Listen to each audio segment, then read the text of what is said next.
সুপ্রিয় দর্শক, আসসালামু আলাইকুম। আপনাদের সবাইকে স্বাগত জানাচ্ছি এখনকার আলোচনায়। তুরস্ক F-16 বিমান মোতায়েনের প্রস্তুতি নিচ্ছে। এই ঘাঁটিটি ইসরায়েল সীমান্ত থেকে 200 কিলোমিটার দূরে। এদিকে আরেকটি গুরুত্বপূর্ণ খবর আছে।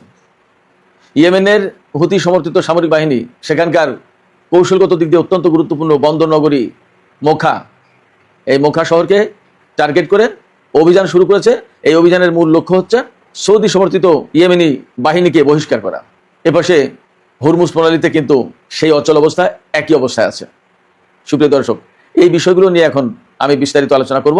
আশা করি ভালো লাগবে আপনাদের। আর যদি ভিডিও ভালো লাগে, আলোচনা ভালো লাগে, তাহলে লাইক, কমেন্ট, শেয়ার করবেন এবং চ্যানেলটি সাবস্ক্রাইব করে সাথেই থাকবেন। দর্শক, চলুন আমরা বিস্তারিত আলোচনা করি। প্রথমেই যে আলোচনা করব সেটি হচ্ছে ইরানের সর্বোচ্চ নেতা যুদ্ধজাহাজ এবং মধ্যপ্রাচ্য অঞ্চলে আমেরিকার যে সমস্ত অর্থনৈতিক প্রতিষ্ঠান আছে, সংস্থা আছে, স্থাপনা আছে, এগুলোতে হামলা চালাতে হবে।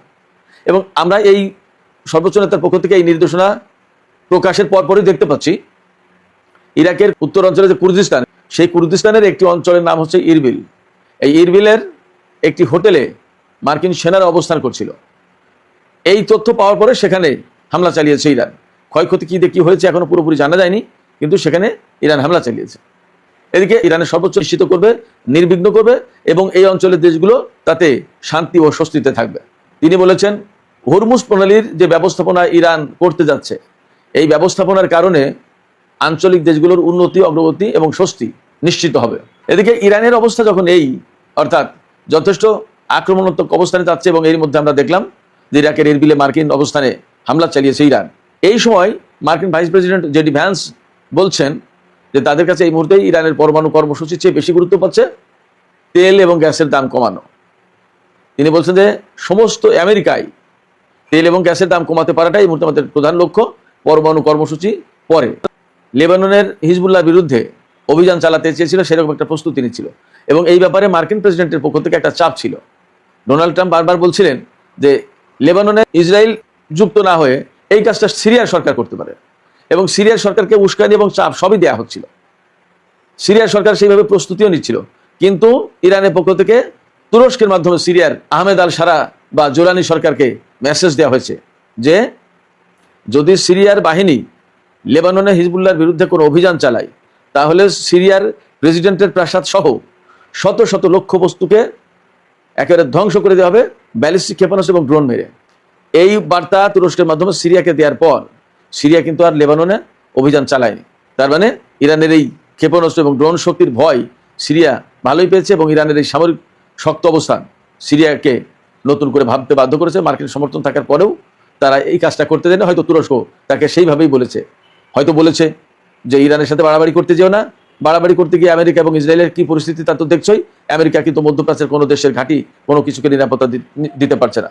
হয়তো তুরস্কের এই বুদ্ধি পরামর্শের কারণে জোলানি সরকার থেমেছে। একটি পরিসংখ্যান দেখলাম, পরিসংখ্যানটা চমৎকার। ইরান এবং আমেরিকার মধ্যে যে যুদ্ধ হয়েছে, সেই যুদ্ধে আমেরিকার MQ-9 রিপার যে ড্রোন, এই ড্রোনের টোটাল যে মজুদ ছিল তার 25% শেষ এই যুদ্ধে। অর্থাৎ ড্রোন ইরানের আকাশে পাঠালে সেটা একেবারে ধ্বংস করে দিয়েছে, সাথে সাথে ইরান কোনো রক্ষে নেই। ইসরায়েলেরও প্রচুর পরিমাণে ড্রোন ইরানের আকাশ থেকে ধ্বংস হয়েছে, আর আমেরিকার অনেকগুলো বিমান তো গেছে, সেটা তো সবাই জানেন কম বেশি। এদিকে ইসরায়েলের গোয়েন্দা সংস্থা এবং সামরিক বাহিনী খুব অবাক হয়েছে। কেন অবাক হয়েছে? এই যে যুদ্ধটা, এই যুদ্ধের পরে ইরান তাদের অস্ত্র এবং ক্ষেপণাস্ত্র এবং ড্রোন যে এত পরিমাণে উৎপাদন করেছে, ইসরায়েলের সামরিক বাহিনীর কাছে খবর আছে যে ইরানের আগে যে পরিমাণ অস্ত্র ছিল প্রায় সেই জায়গায় পৌঁছে গেছে, প্রায় সেই জায়গায়। আর 2027 সালের ভিতরে ইরানের হাতে ব্যালিস্টিক ক্ষেপণাস্ত্রের পরিমাণ কত হবে জানেন?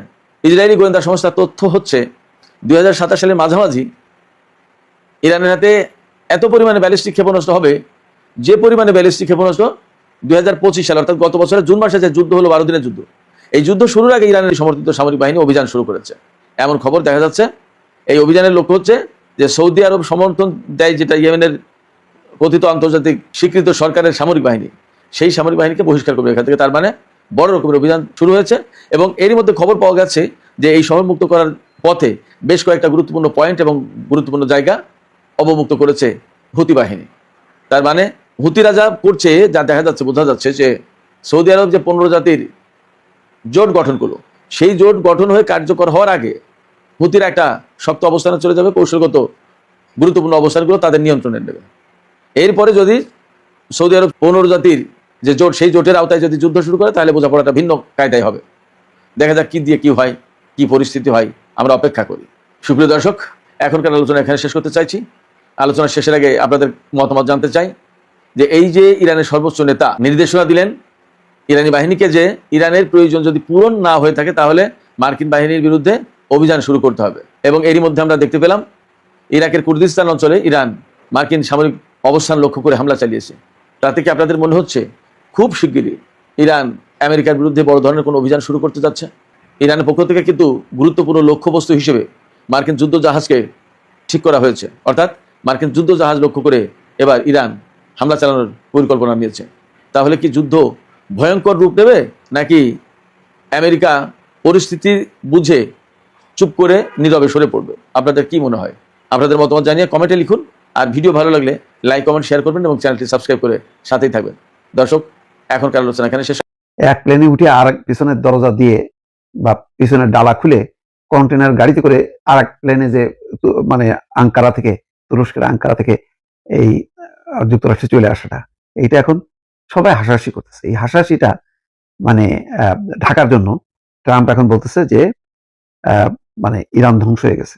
ইরানকে মধ্যপ্রাচ্যের অত্যাচারী দেশ হিসেবে আখ্যায়িত করছেন তিনি। বলছেন অত্যাচারী ইরান আর নেই, তাদের সামরিক অর্থনৈতিক শক্তি ধ্বংস হয়ে গেছে, আর এজন্য তিনি মহান আল্লাহর প্রশংসা করেছেন।